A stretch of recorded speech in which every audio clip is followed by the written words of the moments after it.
Hello दोस्तों, आदाब, नमस्कार, सत श्री अकाल। मैं अफरोज़ रिजवी। राष्ट्रसभा समाचार में आप सबका खैर मकदम है। पेश है देश और दुनिया के हालात से जुड़ी खबरों पर खास तबसरे।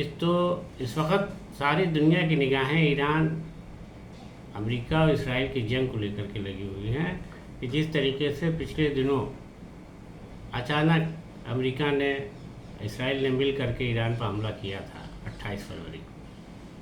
तो उस वक्त ज़बरदस्त हमले हुए थे और उसमें जो है सबसे ज़्यादा संकट पैदा होने लगा था ईंधन का, क्योंकि ईरान ने इस जंग में अमेरिका को सबक सिखाने के लिए अपने उस हुर्मुज़ मार्ग को, समुद्री रास्ते को बंद कर दिया था, जहाँ से सभी देशों के लिए तेल और गैस ईंधन के जहाज़ शिप जाते हैं। तो उसकी बंदी की वजह से पूरी दुनिया ने इस खमियाजे को भुगता था। तमाम तरीके की दिक्कतें आई थी, आर्थिक संकट और कई कारोबार पर असर, विमान नहीं चल रहा है, फ्लाइट्स रद्द हो गई थी, लोगों का आना जाना बंद हो गया था, सारे कारोबार पर असर पड़ने लगा था। तो बीच में लगभग 40 दिन तक ये सीज़फायर चला। सीज़फायर भी ख़त्म होने ही वाला था कि उसकी मुद्दत अमेरिका ने बढ़ा दिया था, डोनाल्ड ट्रंप ने। लेकिन लगता यह है कि डोनाल्ड ट्रंप किसी न किसी चक्कर में रहते हैं कि कोई ऐसा दांव मिले कि हम धोखा दे करके फिर से ईरान पर कुछ ऐसा हमला कर दें कि ईरान जो है डर जाए। लेकिन वो मुमकिन नहीं हो पाया अभी तक। लेकिन इन्होंने अभी कल अचानक इस पर फिर से हमला कर दिया है, जिसके जवाब में ज़बरदस्त जवाबी हमला ईरान की तरफ से शुरू कर दिया गया है। अब लोगों में ये खौफ है कि फिर से वही हालात न पैदा हो जाएं। लेकिन बहरहाल ये इस बार देखा जा रहा है कि अमेरिका जो है उस तरह के हमले नहीं कर रहा है जैसा कि हमला उसने पहली बार किया था। यानी बड़े बड़े ठिकानों को, बहुत बड़े नुकसान अमेरिका ने ईरान के किए थे। लेकिन इस बार वो डरा सहमा है। उसके हमले के बावजूद भी ऐसा लग रहा है कि वो डरा सहमा हुआ है। और इसराइल भी वही ज़्यादा बड़े हमले नहीं कर रहा है, क्योंकि उसको लगता है कि अगर ऐसा कुछ होता है तो फिर ईरान और बड़े हमले करेगा, क्योंकि ईरान ने पहले से कह दिया है कि हम तमाम नई मिसाइलें दागेंगे और पूरा धुआं ही धुआं कर डालेंगे, आग के गोले में तब्दील कर देंगे पूरा इसराइल अमेरिका को। तो बहरहाल ये है कि अब इसमें अमेरिका ने एक चाल चली है कि वो ये कह रहे हैं कि समझौते की बातचीत चल रही है और ईरान ने हमें यूरेनियम सौंपने की बात कह दी है, हम बातचीत के करीब है, हमें लगता है कि रास्ता हल हो जाएगा। अजीब बात है कि जंग भी हो रही है और समझौते की बात भी ये बता रहे हैं। लेकिन इन सारे सीन में एक नया जो दृश्य पैदा हुआ है, जो दृश्य सामने आया है, वो ये आया है कि अब चीन ने खुल करके ये बात कही है कि ये जंग बंद होनी चाहिए। चीन ने तमाम मुल्क से ये अपील की है कि इस जंग को जो ईरान पर अमेरिका इसराइल मिलकर लड़ रहे हैं, इसको बंद होना चाहिए। और चीन ने यह भी कह दिया है खुलेआम कि चीन से यूरेनियम लेकर के हम उसका परमाणु हथियार बनाएंगे, देखिए कौन रोकता है। अब चीन के ऐसा कहने के बाद जो है नेतन्याहू और डोनाल्ड ट्रंप के होश उड़ गए हैं कि अब वो, अगर चीन ऐसा बनाता है तो अमेरिका के परमाणु हथियार, तो फिर हम यूरेनियम कहाँ से लेंगे और कहाँ से नष्ट करेंगे। क्योंकि ये जंग जो लड़ी जा रही है उसमें नेतन्याहू और ट्रंप दोनों ये बात लगातार कह रहे हैं कि ईरान जो है वो परमाणु हथियार बनाने के लिए जो यूरेनियम इकट्ठा किए हुए हैं वो सब हम ले लेंगे उससे और उसको नष्ट कर डालेंगे और किसी कीमत पर बनाने नहीं देंगे। तो अब चीन ने उसका जवाब दे दिया है। चीन ने कहा है कि ईरान के परमाणु हथियार चीन में बनेंगे। और जिस तरीके से ये बात कही है उससे ये लोग के हाथ के तोते उड़ गए हैं, होश उड़ गए हैं कि अब क्या करेंगे। चीन से भिड़ेंगे, अब चीन से लड़ेंगे। चीन भी एक बहुत बड़ी ताकत है। लेकिन साथ ही में ये भी खेल खेला जा रहा है कि बीच में बातचीत भी हो जाए और रास्ता भी निकल आए, क्योंकि चीन भी ये कह रहा है कि बातचीत से रास्ता निकल आना चाहिए। लेकिन अब ये है कि अगर यूरेनियम लेता है पाकिस्तान, ईरान अगर यूरेनियम चीन को देता है तो चीन के पास जो यूरेनियम की मात्रा है उससे कम से कम 10 परमाणु बम बनेंगे।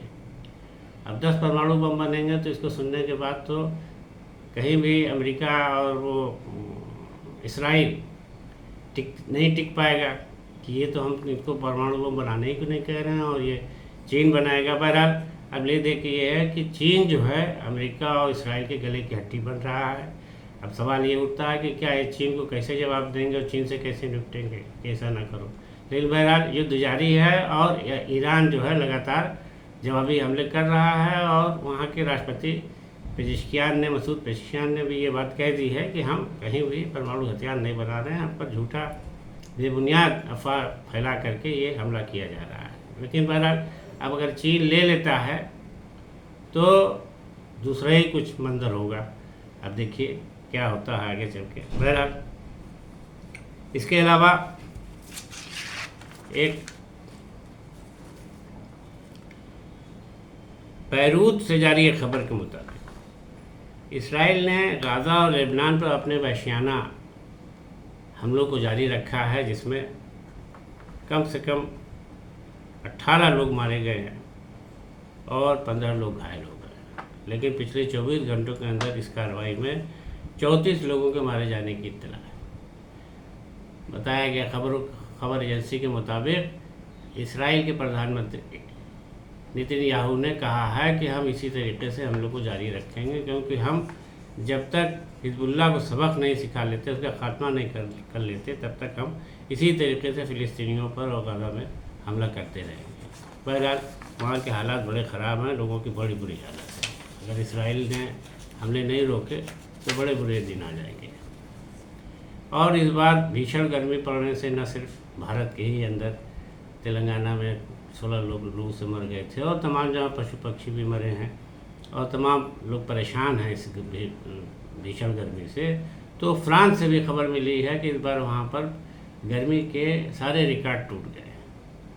वहाँ पर गर्मी से भी कई लोगों के मरने की खबर है और सरकारी दावे के मुताबिक पिछले सारे रिकॉर्ड टूट गए हैं और गर्मी से बचने के लिए तमाम उपाय किए जा रहे हैं और वहाँ के लोगों को इस कदर की गर्मी से बीमारी हुई है कि काफ़ी संख्या में लोग अस्पताल में भर्ती हैं। तो फ्रांस के हालात जो गर्मी से भी बहुत ज़्यादा ख़राब चल रहे हैं और वहाँ लोगों में बहुत बुरी हालत है शिद्दत की गर्मी से। इसके अलावा अब कुछ खबरें अपने देश से, भारत से।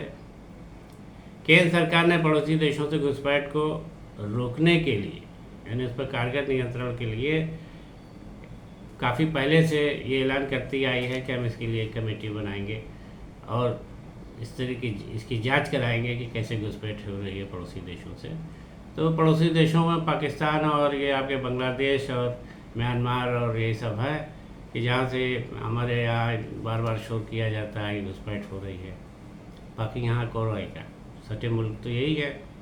तो अब यहाँ पर जो है केंद्र सरकार ने यानी कि गृह मंत्रालय ने एक कमेटी गठित की है जिसमें रिटायर्ड जज को अध्यक्ष बनाया गया है। यानी उनकी सदारत में कमेटी काम करेगी और वो इस बात का जायज़ा लेगी कि कहाँ कहाँ से क्या क्या कमियां हैं, कैसे घुसपैठ हो रही है और इसके पर अपनी एक रिपोर्ट बना के सरकार को देगी। केंद्रीय गृह मंत्री अमित शाह ने कहा है कि बहुत पहले से हमने ऐलान किया था, प्रधानमंत्री जी ने ऐलान किया था कि इस तरह की कमेटी बनाई जाएगी, तो कमेटी मैंने बना दिया है, बन गई है। अब ये जो है इस बात का जायज़ा लेगी और घुसपैठ को पूरी तरह से रोका जा सकेगा।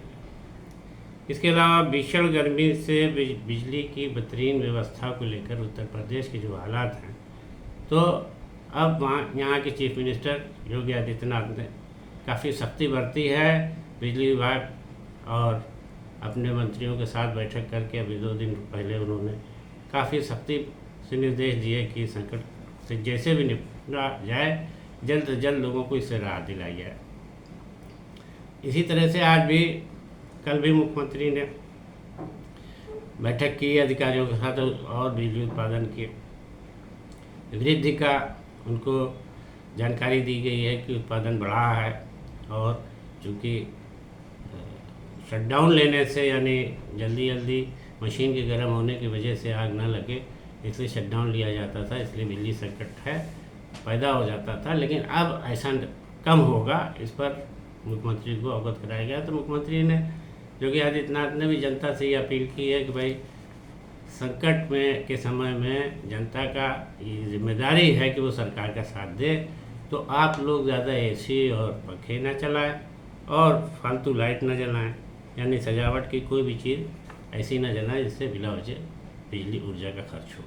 तो इस अपील को लोगों तक पहुँची है और लोग भी अब ये मानने लगे हैं कम बिजली जलाने से जो है बिजली का उत्पादन जो है कम हो रहा है। तो कम बिजली जला के वो भी अपने बिजली के बिल बचाने के लिए कम ही जलाते हैं, फालतू तो कोई नहीं जलाता। लेकिन बहरहाल ये है कि अपील उन्होंने जनता से की है। और इसी तरीके से पूर्व मुख्यमंत्री और समाजवादी पार्टी के मुखिया अखिलेश यादव ने भारतीय जनता पार्टी पर आरोप लगाया है कि यूपी सरकार अपनी भ्रष्टाचार को छिपाने के लिए फर्जी इनकाउंटर करा रही है। उन्होंने कहा तमाम लोगों को फर्जी मामलों में फंसा करके भयभीत किया जा रहा है और लोग हमारे डर के सही बात बोलते नहीं और उनको तमाम मामलों में फंसा के फर्जी इनकाउंटर उनका किया जा रहा है। उन्होंने कहा है कि 2027 में जब उनकी सरकार बनेगी तो वो एक एक की फाइल खोलेंगे और एक एक इनकाउंटर का हिसाब लेंगे। उन्होंने प्रेस कॉन्फ्रेंस करते हुए ये सारी बातें कही हैं और उन्होंने इस सिलसिले में पत्रकारों के तमाम सवाल का जवाब दिया। उन्होंने कहा कि उन्हें पूरा यकीन है कि 2027 में समाजवादी पार्टी की सरकार बनेगी और वो इस तरह के सारे फर्जी इनकाउंटर का हिसाब अपनी सरकार में लेंगे। तो दोस्तों आज के लिए इतना ही, दीजिए इजाज़त। नमस्कार, आदाब।